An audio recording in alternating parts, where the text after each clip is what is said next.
Le chiffre du jour, 68,4%, c'est le taux d'emploi en France des personnes âgées de 15 à 64 ans. Il est inférieur à la moyenne européenne et il est surtout très en dessous des niveaux enregistrés dans des pays comme l'Allemagne ou encore les Pays-Bas.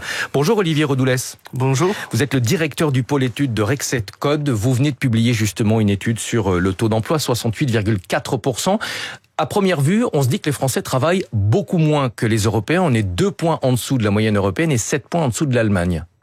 Oui, alors le sujet même qui travaille moins, c'est surtout qu'ils sont moins nombreux à travailler. Quand on parle de taux d'emploi, c'est le nombre de personnes qui travaillent sur une tranche d'âge. Là, on parle du taux d'emploi de 2023. La bonne nouvelle, c'est qu'il a un peu augmenté depuis, mais c'est la dernière année pour laquelle on a toutes les données européennes pour pouvoir faire cette comparaison. Et effectivement, il y a un écart. La France, en fait, se situe, comme vous l'avez répété, 2 points en dessous de la moyenne européenne, mais beaucoup plus en dessous de certains pays, notamment l'Allemagne, mais aussi les pays du nord de l'Europe. Alors, si on regarde les différentes tranches d'âge, pour les jeunes, par exemple, la France est à peu près en ligne avec la moyenne européenne. Le décrochage, il est surtout sur les seniors.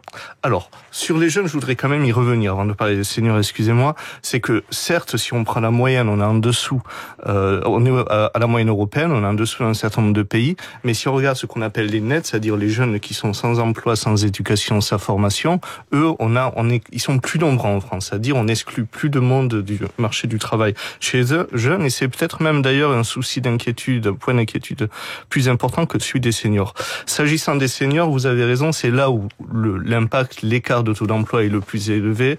Si on prend les 60 à 64 ans, on a plus de 12 points d'écart à la moyenne européenne, c'est encore davantage si on parle avec l'Allemagne ou avec des pays comme la Suède, et ça se chiffre en millions de personnes. C'est là en fait où le déficit d'emploi est le plus important, c'est sur les 60 et 64 ans, et puis un peu aussi sur les 65 à 69 ans. Mais avec le décalage de l'âge de départ à la retraite, est-ce qu'on peut espérer une amélioration justement de ce taux d'emploi des seniors, mécaniquement? Alors oui, déjà sur les 20 dernières années, on observe une augmentation du taux d'emploi sur la tranche des 55 à 64 ans. Il a quasiment doublé entre 2000 et 2025. Il est passé de 30% à peu près à 60%.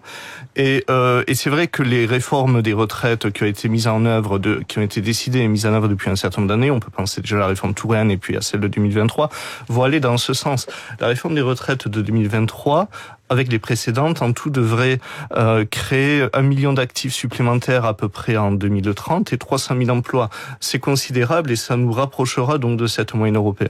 Est-ce que l'amélioration de l'emploi des seniors, c'est le seul levier qui permettrait à la France d'atteindre la moyenne européenne?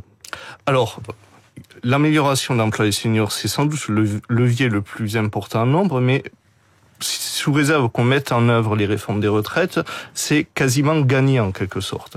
Là où on a le plus de difficultés, et je reviens sur ce point, c'est sans doute sur les plus jeunes, c'est-à-dire sur les 15 à 24 ou les 15 à 29 qui sont exclus du marché du travail, parce que ce seront les futurs inactifs et les futurs chômeurs de demain.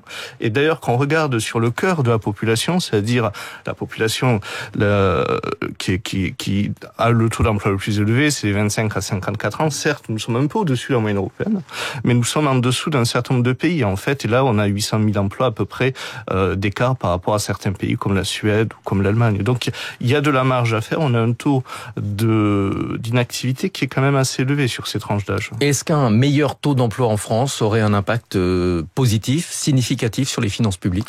Alors, ça aurait d'abord un impact positif sur le PIB. C'est-à-dire, si on rejoint la moyenne européenne, le PIB, c'est-à-dire la richesse produite dans l'économie, ça fait à peu près 3 points de PIB en plus. Bon, c'est un peu automatique. Il y a plus de gens qui travaillent, ça fait plus de valeur ajoutée dans l'économie. Sur les finances publiques, ça dépend du levier activé. Si on prend la réforme des retraites telle qu'elle a été votée en 2023, l'effet est positif. De 0,4 à 0,6 points de PIB en 2030. Il est positif, pas tellement parce qu'on dépense moins en retraite, que justement parce que plus de gens travaillent et ça fait plus de richesse.